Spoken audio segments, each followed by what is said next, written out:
Welcome to the Defense and Aerospace Report. I'm Vago Muradian here in Northern Virginia at the conclusion of a Coast Guard panel discussion on innovation that was sponsored by the Marine Technology Society. And we have with us the president of MTS, Donna Kocak, who your full-time job is as a senior systems engineer with Harris. Tell us a little bit about MTS, the roots of the organization. It goes back to 1963. Tell us what your original role is, and talk to us also a little bit about this renewed drive to get back into a much more prominent profile in Washington. Yeah, thank you very much. The roots started out to help the Navy actually assemble a team to learn more about the ocean, living in the ocean. Edwin Link had a role in some of that where he wanted to put the man in the sea. That wasn't necessarily Marine Technology Society, but that started the wave, the trend of going and living in the ocean with the Navy Sea Labs, and then MTS founded shortly thereafter.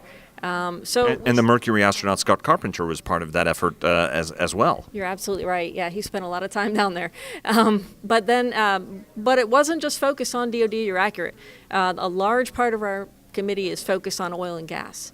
So we have a large member base in Houston, and our support is the marine technology is around to provide technologies to the industry and knowledge of, promote the awareness of. In addition, we do a lot of support to students. So scholarships are a big part of MTS, and raising money. We have some new programs on summer camps where we can actually get high school kids out there on a ship for a week to learn about data and collecting data, what investigations you can perform and what it's used for. And then glider, another one on glider technologies and getting them on hands-on autonomous systems.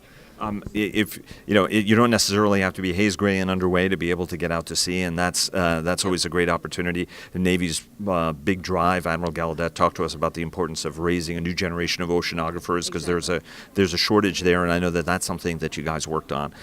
This is the second in a series of breakfasts you guys are having in order to sort of bring people together.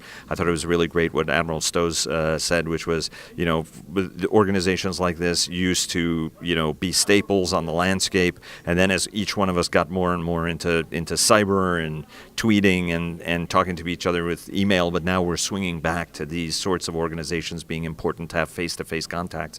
What are some of your guys' priorities more immediately as you're sort of reestablishing yourselves, on the Washington scene? Yeah, we just came out with a new strategic plan.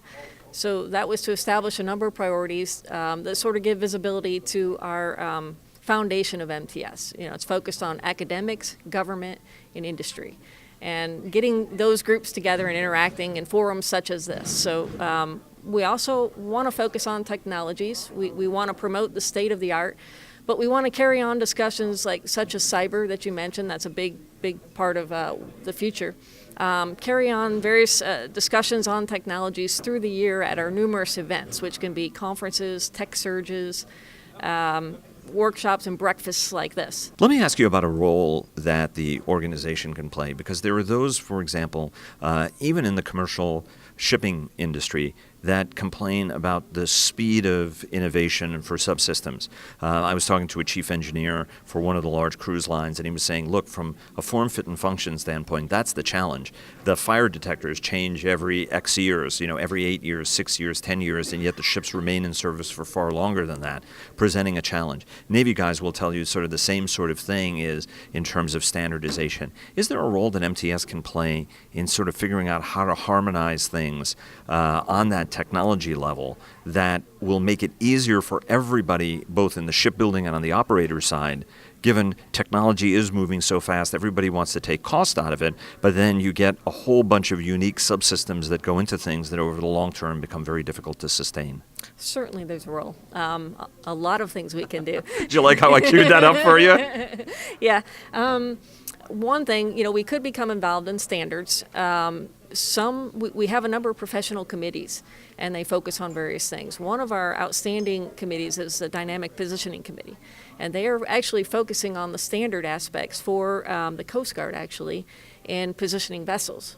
They've written a number of best practices and lessons learned. So that's our sort of shining light there. But there are other areas. There are other committees may want to focus on standards. I know the Ocean Observing Systems Committee was founded to look at standards for connecting things underwater. We didn't really pursue that path, but that's one area. Other than standards, I think it's holding forums like this where we can bring people together to discuss what the state of technology is. And every about 5 years, it can be 3 to 5 years, MTS publishes a state of technology report in the MTS Journal. And that's a good way to get out what is the latest and greatest, things to start the conversation. We're due for another one real soon.